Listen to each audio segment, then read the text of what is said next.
The 151st Open Championship is upon us here at Pinnacle. Major talk back for the final men's golfing major of the year. Bryan Nicholson joins us as usual. We've had some good success so far in the major championships. Sophie Walker absent because we have recorded this one quite late, and Sophie is with me actually at Royal Liverpool commentating. I managed to jump on early in the morning. Bryan Nicholson, thanks so much for getting up so early. Hopefully the brain is still working just as good as... I suppose that this Open Championship at Royal Liverpool is going to be completely different to anything that you would have usually come to expect over the last couple of years, because we've had firm, fiery conditions at Hoylake in 2006. 2014 was a little bit softer, actually, when McIlroy won here. But actually, you look at Royal St George's, firm, fiery, classic links. St Andrews, firm, fiery, classic kind of summer St Andrews. Let me tell you, Bryan, it's very soft out there. So does that have any bearing on who you're looking at this week?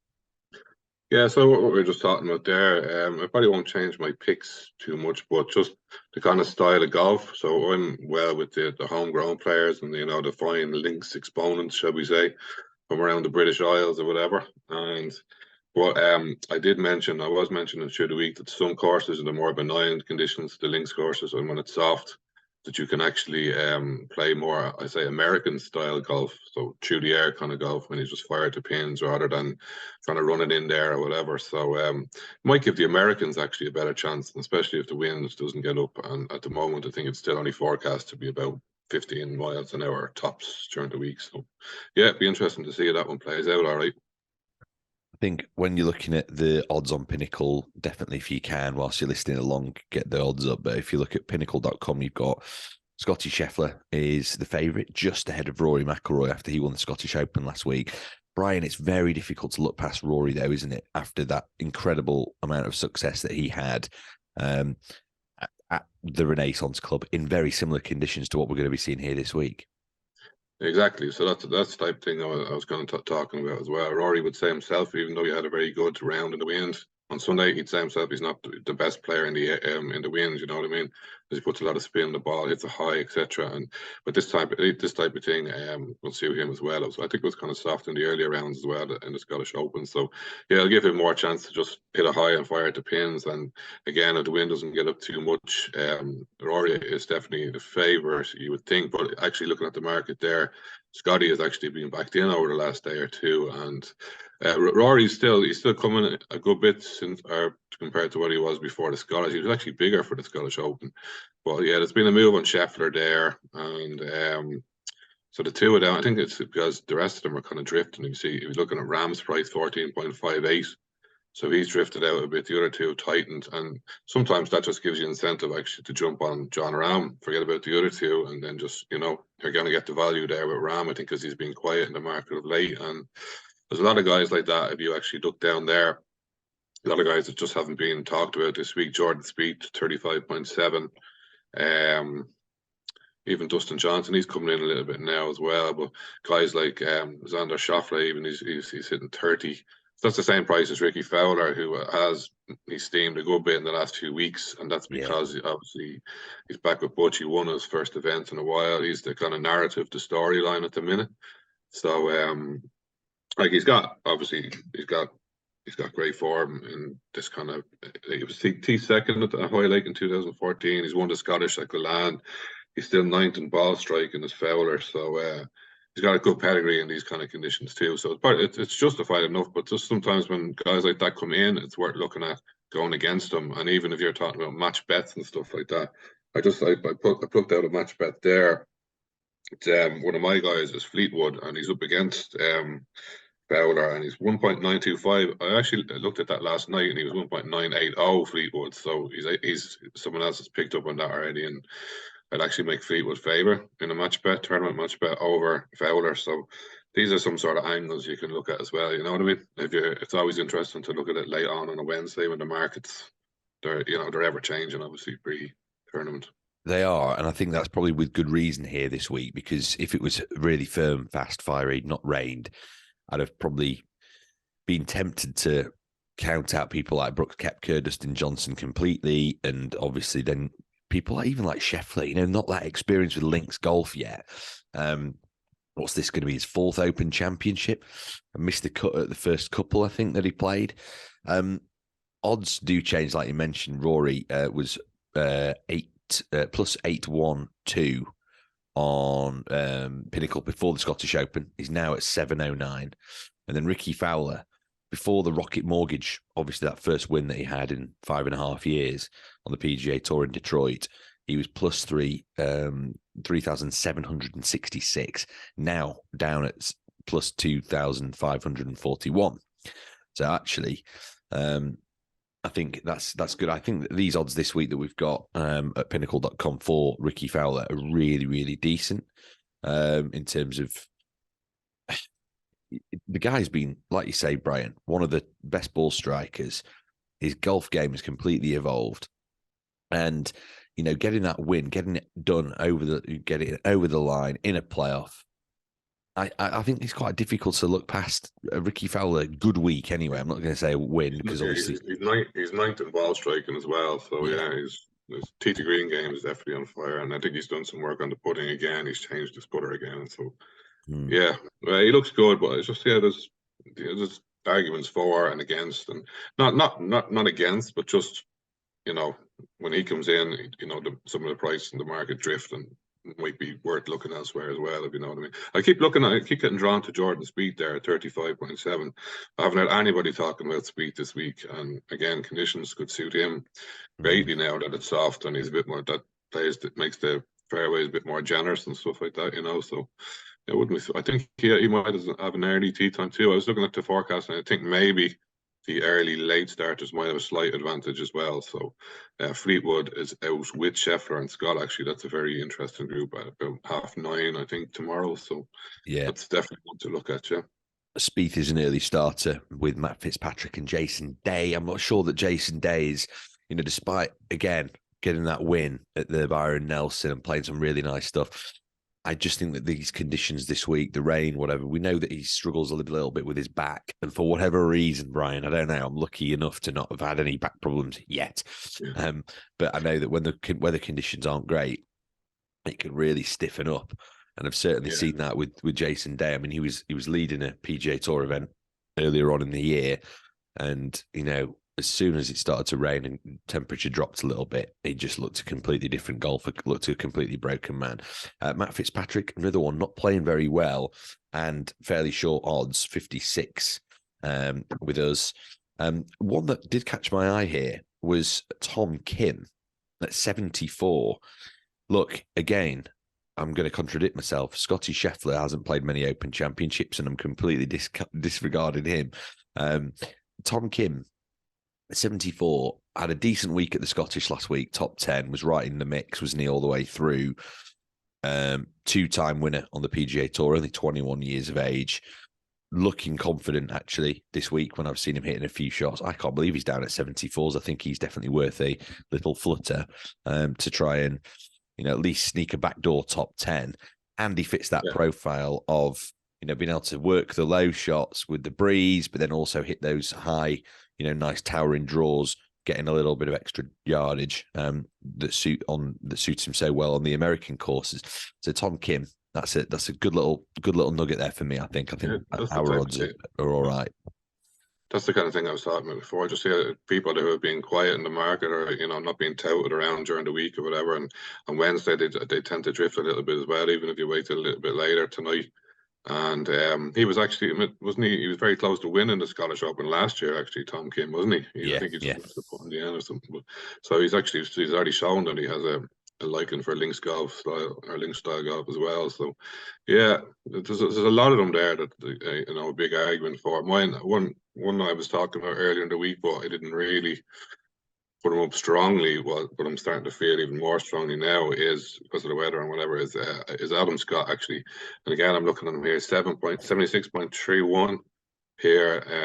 But yesterday he was 96. He was 96 again. So someone must have been touting him yesterday or something, or big bets came in. But I'm not surprised either. And again, it might be down to the weather. But I'm just looking at some stats on Scott. He's actually one of 8 in the field who's going to be playing his 3rd Open at Hoylake. And he's got really strong open pedigree. He should have won. I think it was Murfield when he should have won it. He was 4 shots ahead or something. He bogeyed the last 4 holes there, and then he actually has 2 top 10s at Hoylake in his previous 2 appearances, a T8 and a T5. So I was saying earlier in the week there that he actually had 2 days extra to prep here as well because he missed a cut at Renaissance, but he actually shot 67 in the second round last year. So he's still flying in the form department. He has 3 recent top 10s, and yeah, I just think it was definitely a great price yesterday at 96, but even 76, I still be well tempted to back Scott at that price, and you could definitely see him up there, And as I said, I actually like his grouping now with Fleetwood and Scheffler and the time he's out as well. So I think so. Sometimes good players, they tend to buzz off each other, and I can see that group all going low on day one. At that time, it's the perfect time, and if all 3 of them are up there, that's. And even I wouldn't mind if the 3 balls. If 3 ball prices are up there, I wouldn't mind backing Scotty as an outsider. You get a great price because he's up against Fleetwood and Scheffler, and you probably get something like 5.0 on that, and it'd be well worth a bet, I think, at that kind of price. Yeah. You know what? I completely agree with you there. Yeah, we do have a tournament matchups, which is effectively random golfers picked up against each other head to head. You'll know this, Brian. It's more for you guys listening at home, actually. But people like Bobby McIntyre and Ryan Fox, I think that they're great little sort of matchups. And you can go head to head in their particular groups, and obviously making it a little accumulator or a fivefold, whatever you want to do. I think that's quite a nice little look at. I'm just looking down our odds again here on Pinnacle. And I see Ryan Fox, not Brian Fox. I'm thinking you're Brian. Ryan Fox, the New Zealander. Big hitting New Zealander, has done well at Opens past, has had a really decent season, although cooled off a little bit on the DP World Tour, which I'm not as familiar with. This is where we need Sophie Walker. But Ryan Fox, I think he's really long at 97s in terms of a top 10 finish. He's won the Alfred Dunner Links Trophy and always performs well. Did okay at the Open last year as well. At 97s, I think that those are ridiculous odds. And if you look at some of the people who are like closer to zero than him, there, likes of Corey Connors, Sam Burns. I mean, come on. I think that he's got way more of a chance there. So I think that's another one for you.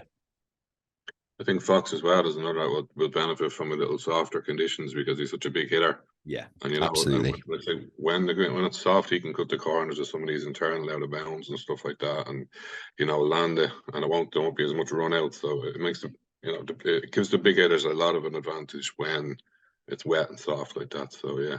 Where do you stand on a home winner, Brian? A English winner, obviously in England. Where do you stand on that? Yeah, so my actual favourite or my favourite bet of the week is Tommy Fleetwood, Liverpudlian himself. So obviously he knows this course very well. He's so if you use all my models that I use, the course fit and progressive form models, he ranks pretty highly in both. I'll just check there. He was 8.87 actually in the course fit and 9.53 in progressive form. So he's progressing into form really nice now. He's T6 at the weekend.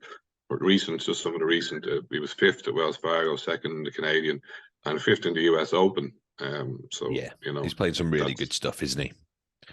And his caddy Ian Finnis is also a local boy as well, Scouser. Yeah. And I think that. Yeah, they were delighted to get there. Just watching some of the tweets, and say Open Championship finally here. So I say he's got a lot of prep done and whatever. But just looking at some of his stats as well, I think so. In this course as well, there's some of the changes that were made. There's some more catchment areas kind of around the greens added, and obviously the big pop bunkers are the biggest defense of the course. But if you're looking at like strokes gained around the green, he's actually 7th.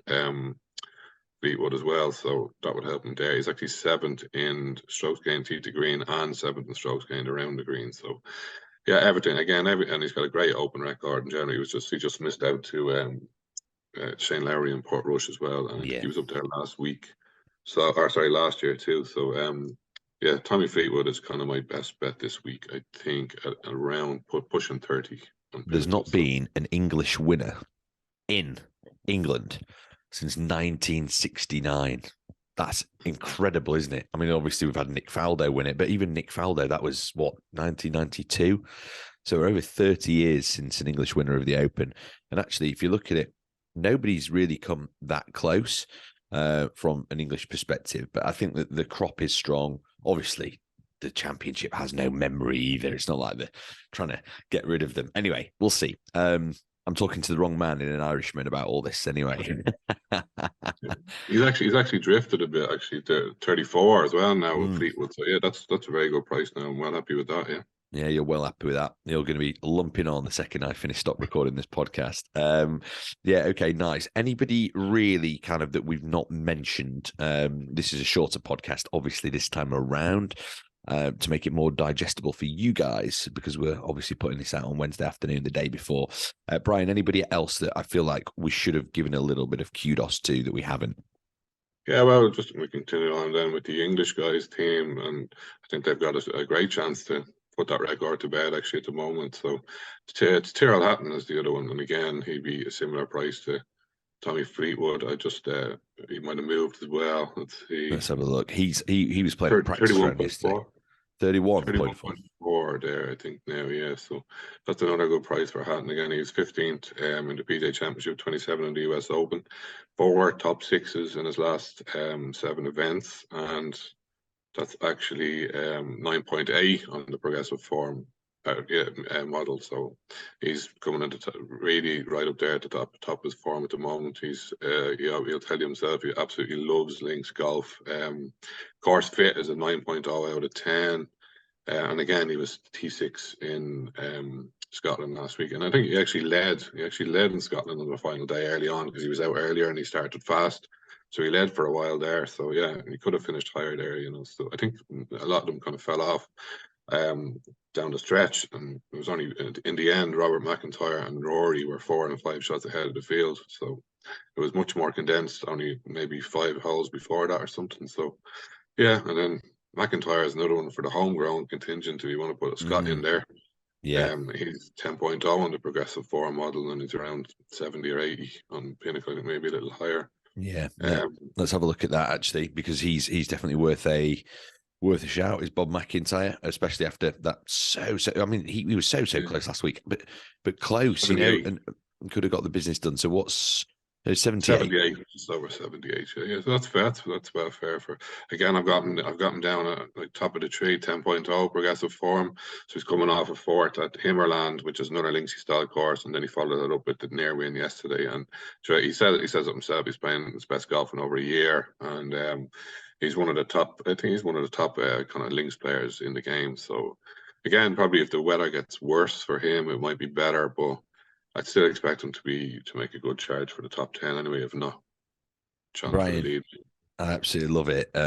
We are trying to keep this one nice and tight for the listeners. I think actually, for Bob McIntyre, before we go, he's obviously got that carrot that's been dangled of potentially booking a spot in the Ryder Cup team, or at the very least impressing Luke Donald. And that is the case for a lot of players here this week who are wanting to just demonstrate that they've got the credentials, got the maiden pedigree, their games are in good fettle. We're less than sort of 2.5 months away from Rome, Marco Simone Golf Club. So actually, I think Bobby Mack will have that fire burning in his belly, won't he? He won't be happy with that runner-up last week.